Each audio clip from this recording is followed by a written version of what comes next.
नमो भगवते वासुदेवाय नमः। जय माता दी दोस्तों, आप देख रहे हैं आपका अपना YouTube चैनल व्रत त्योहार कथाएं। मैं हूं आपके साथ रिमझिम शर्मा। सभी भक्तों का एक बार फिर से वैशाख मास महात्म्य की कथाओं में बहुत बहुत स्वागत है। आज हम अपने इस महात्म्य के अध्यायों को आगे बढ़ाते हुए आज 13वें अध्याय का, जो वैशाख मास का महात्म्य है, उसके 13वें अध्याय का श्रवण करेंगे। तो प्रेम पूर्वक एक बार फिर से सभी भक्त भगवान श्री हरि विष्णु, माता लक्ष्मी का स्मरण, उनका ध्यान करते हुए इस कथा का श्रवण करें। वैशाख मास महात्म्य अध्याय 13, धर्म वर्ण की कथा, कल्कि की अवस्था का वर्णन, धर्म वर्ण और पितरों का संवाद। मिथिलापति ने पूछा, ब्राह्मण, इस वैशाख मास में कौन कौन सी तिथियां पुण्यदायिनी हैं? तब शुकदेव जी बोले, सूर्य के मेष राशि पर स्थित होने पर वैशाख मास में 30 तिथियां पुण्यदायिनी मानी गई है। एकादशी में किया गया पुण्य कोटि गुणा होता है। उसमें स्नान, दान, तपस्या, होम, देव पूजा, पुण्य कर्म एवं कथा का श्रवण किया जाए तो वह तत्काल मुक्ति देने वाला है। जो रोग आदि से ग्रस्त और दरिद्रता से पीड़ित हो, वह मनुष्य इस पुण्यमयी कथा को सुनकर कृतकृत होता है। वैशाख मास मन से सेवन करने योग्य है, क्योंकि वह समय उत्तम गुणों से युक्त है। दरिद्र, धनाढ्य, पंगु, अंधा, नपुंसक, विधवा, साधारण स्त्री, पुरुष, बालक, युवा, वृद्ध तथा रोग से पीड़ित मनुष्य ही क्यों न हो, वैशाख मास का धर्म सबके लिए अत्यंत सुख साध्य है।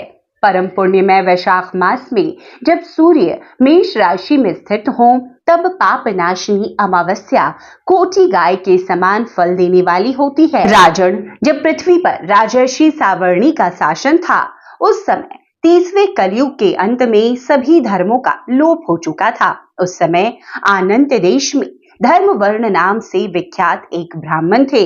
मुनिवर धर्म वर्ण ने उस कलयुग में ही किसी समय परमात्मा मुनियों के सत्रयाग में सम्मिलित होने के लिए पुष्कर क्षेत्र की यात्रा की।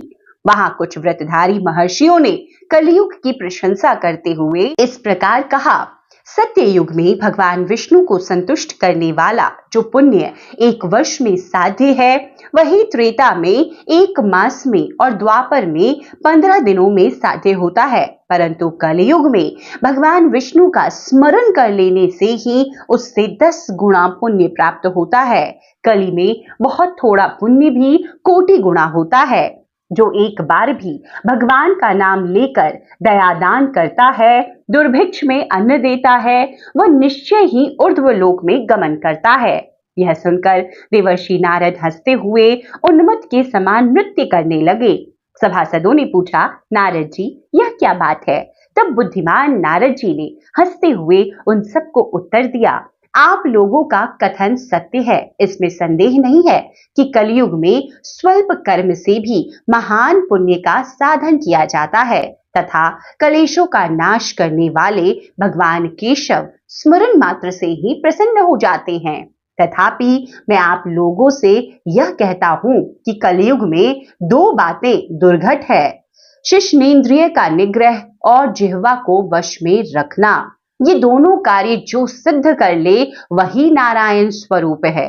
अतः कलयुग में आपको यहाँ नहीं ठहरना चाहिए। नारद जी की यह बात सुनकर उत्तम व्रत का पालन करने वाले महर्षि सहसा यज्ञ को समाप्त करके सुखपूर्वक चले गए। धर्म वर्ण ने भी वह बात सुनकर भूलोक को त्याग देने का विचार किया। उन्होंने ब्रह्मचर्य व्रत धारण करके दंड और कमंडलू हाथ में ले लिया और जटा बलकलधारी होकर वो कलयुग के अनाचारी पुरुषों को देखने के लिए घर छोड़कर चल दिए। उनके मन में बड़ा विस्मय हो रहा था। उन्होंने देखा, प्राय मनुष्य पापाचार में प्रवृत्त हो बड़े भयंकर एवं दुष्ट हो गए हैं। ब्राह्मण पाखंडी हो चले हैं, शूद्र संन्यास धारण करते हैं, पत्नी अपने पति से द्वेष रखती है, शिष्य गुरु से वैर करता है, सेवक स्वामी के और पुत्र पिता के घात में लगा हुआ है। ब्राह्मण शूद्रवत और गौएं बकरियों के समान हो गई हैं। वेदों में गाथा की ही प्रधानता रह गई है। शुभ कर्म साधारण लौकिक कृत्यों के ही समान रह गए हैं। इनके प्रति किसी की महत्व बुद्धि नहीं है। भूत प्रेत और पिशाच आदि की उपासना चल पड़ी है। सब लोग मैथुन में आसक्त हैं और उसके लिए अपने प्राण भी खो बैठते हैं। सब लोग झूठी गवाही देते हैं, मन में सदा छल और कपट भरा रहता है। कलयुग में सदा लोगों के मन में कुछ और, वाणी में कुछ और तथा क्रिया में कुछ और ही देखा जाता है।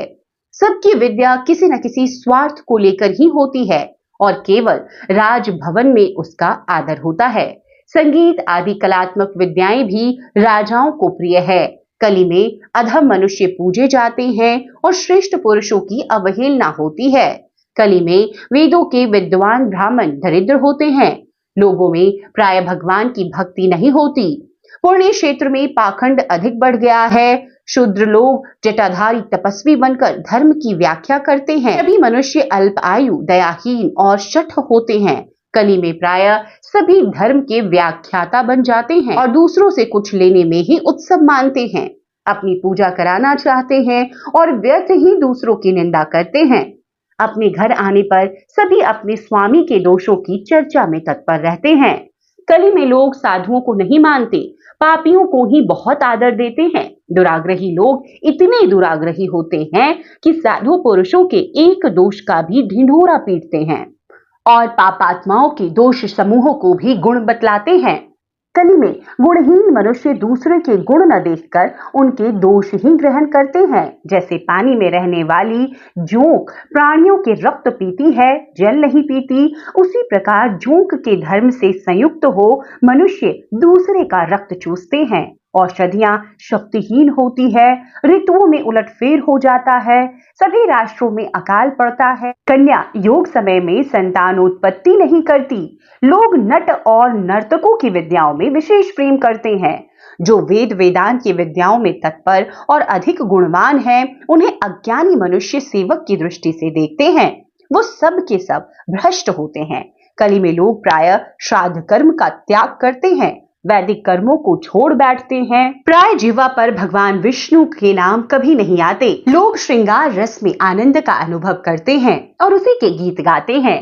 मनुष्यों में न कभी भगवान विष्णु की सेवा देखी जाती है, न शास्त्रीय चर्चा होती है, न कहीं यज्ञ की दीक्षा है, न विचार का लेश है, न तीर्थ यात्रा है, न दान धर्म ही होते हैं। यह कितनी आश्चर्य की बात है। उन सबको देखकर धर्म वर्ण को बड़ा भय लगा। पाप से कुल की हानि होते देख अत्यंत आश्चर्य से चकित हो वे दूसरे द्वीप में चले गए। सब द्वीपों और लोकों में विचरते हुए बुद्धिमान धर्मवर्ण किसी समय कौतूहलवश पितृलोक में गए। वहां उन्होंने कर्म से कष्ट पाते हुए पितरों को बड़ी भयंकर दशा में देखा। वो दौड़ते, रोते, गिरते पड़ते थे। उन्होंने अपने पितरों को भी नीचे अंधकूप में पड़े हुए देखा। उनको देखकर आश्चर्यचकित हो दयालु धर्मवर्ण ने उनसे पूछा, आप लोग कौन हैं? किस दुस्तर कर्म के प्रभाव से इस अंधकूप में पड़े हैं? तो भक्तों, आज की ये जो 13वें अध्याय की कथा है वो यहीं पर मैं समाप्त करती हूँ। आगे पितरों के साथ धर्म वर्ण का जो संवाद है वो 14वें अध्याय में उसका व्याख्यान मैं आपके साथ करूंगी। उम्मीद करती हूँ आप हर रोज इसी प्रकार से वैशाख मास का महात्म्य श्रद्धा पूर्वक सुन रहे होंगे।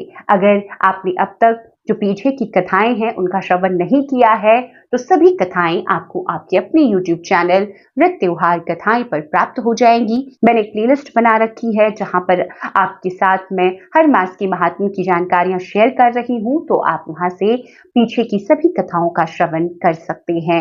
आगे चैनल के साथ बने रहें क्योंकि यहाँ पर आपको इसी प्रकार की जानकारियां हर व्रत त्योहारों की संपूर्णता से मैं तिथि, विधि, महत्व, उनमें की जाने वाली पूजा विधि, उनकी कथाएं, सारी जानकारियां शेयर करती रहती हूँ। तो उन वीडियोस को भी जरूर देखने के लिए जुड़ें। और अब तक अगर आपने चैनल को सब्सक्राइब नहीं किया है तो सब्सक्राइब कर लीजिए। उसके बाद में नोटिफिकेशन के लिए बेल आइकन को भी प्रेस कर दीजिएगा ताकि जब भी मैं कोई वीडियो शेयर करूं उसकी नोटिफिकेशन आपको समय पर प्राप्त हो जाए। वीडियो अगर पसंद आए तो लाइक जरूर कर दीजिएगा, अपनी फैमिली फ्रेंड्स में शेयर जरूर कीजिए। वीडियो देखने के लिए बहुत बहुत शुक्रिया। जय माता दी, हर हर महादेव।